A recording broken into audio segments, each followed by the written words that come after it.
Nikamwambia okay, basi tufanye wote ni sawa. Akasema yes, hiyo ni sawa. Tukajikuta tunaongea kwa furaha sana mimi na Katrina. Hata tukasahau kama tuligombea siti na nikawa na hasira juu yake. Lakini kiukweli hasira zote zilitoweka. Tukajikuta tumekuwa marafiki ghafla. Hey, shoga yangu, wewe unaelekea wapi? Katrina aliniuliza. Nikamwambia naenda Mwanza. Wewe je? Mimi pia naenda Mwanza, lakini pale Nyegezi napita, naenda mbele zaidi. Oh, sawa. Huko ni nyumbani kwenu? Akasema ndio, nimezaliwa huko na wazazi wangu wapo huko, lakini mimi nilipofika kidato cha 4 ndo nikaenda Dar kwa ajili ya chuo na nikawa naishi kwa kaka yangu ndio mpaka sasa hivi. Aha, kwa hiyo kwa sasa unaishi Dar na unamaanisha utarudi?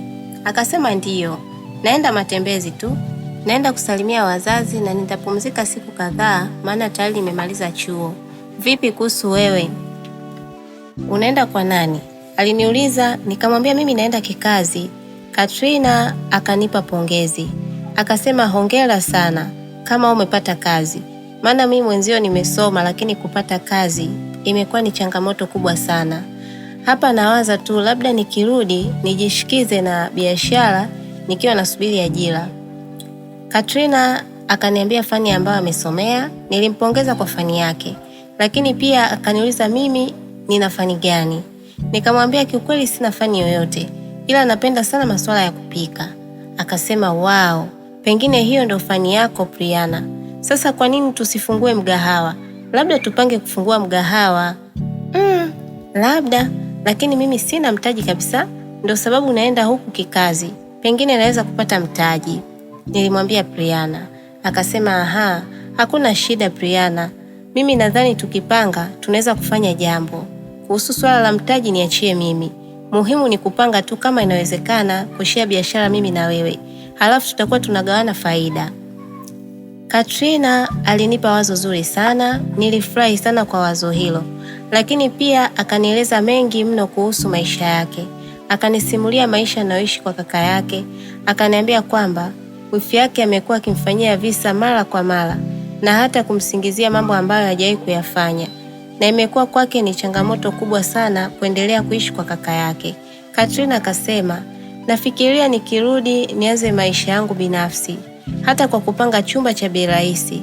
Itakuwa ni sawa tu, na kama tutafanya biashara pamoja, hiyo itakuwa ni vizuri zaidi.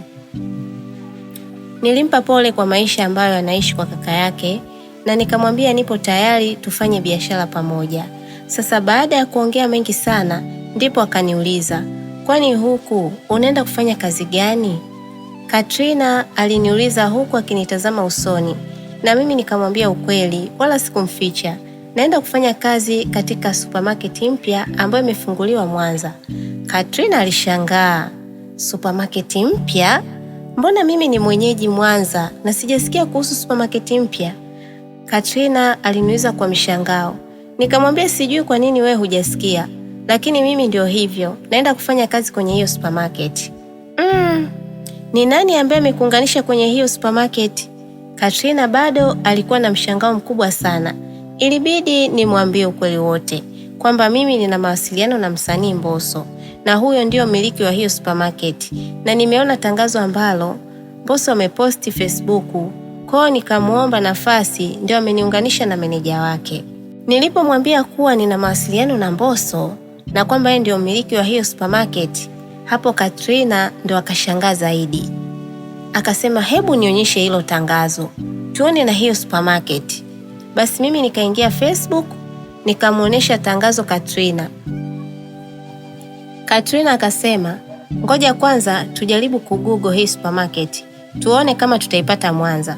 Nikamwambia sawa. Basi Katrina akatumia simu yake kuingia Google. Akatafuta ile supermarket kwa kupitia Google. Yaani aliandika jina la ile supermarket, lakini cha ajabu, baada ya kutafuta tukapata jina la supermarket hiyo inapatikana Marekani.